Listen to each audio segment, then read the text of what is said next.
Hi, I'm Chuck Colson. What do the Pope, a rabbi, and the Prime Minister of England have in common? Yeah, okay, I know. Sounds like the start of a bad joke, but I'm serious. They have all warned that the West is in mortal peril, precisely because we've rejected morality and the Judeo-Christian heritage.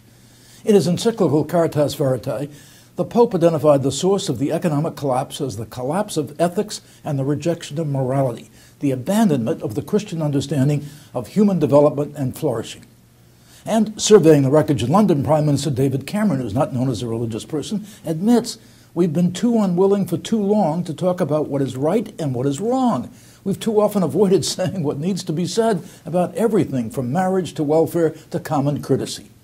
And as for the rabbi, Jonathan Sacks, chief rabbi of London, wrote an extraordinary column on Britain's moral disintegration. It appeared in the Wall Street Journal, and you got to read it. We have a link to it at colsoncenter.org. Rabbi Sacks blames the chaos in Britain on what he calls one of the most radical transformations in the history of the West.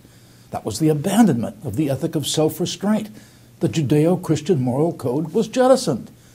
We saw this in the sexual revolution and the resulting devastation of the family. Sacks says that 40% of British children are born outside of marriage. With so many young men growing up without male role models, turning to the gangs for a sense of belonging, is it any wonder, Sacks asks, that there are no-go areas in British cities, that crime and drugs are rampant, that London burned? Well, folks, this is exactly what I've been saying here in America. Fatherless young men and women filling up our nation's prison cells. The societal chaos that we see all around us, and Sacks says it so well, is the result of the tsunami, he puts it, of wishful thinking that washed across the West. And it said that you can have sex without responsibility of marriage, children without the responsibility of parenthood, social order without the responsibility of citizenship, liberty without the responsibility of morality.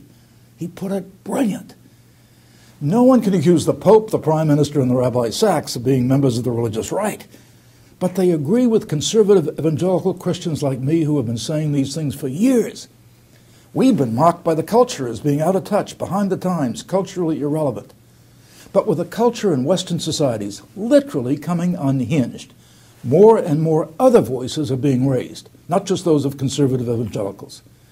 We must, as a nation, as a civilization, rebuild our moral consensus.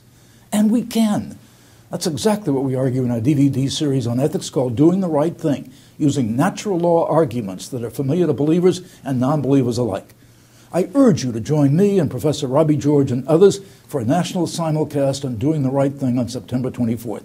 It's not too late for you, your church, your business, or your school to host it and invite your friends and neighbors to find out more.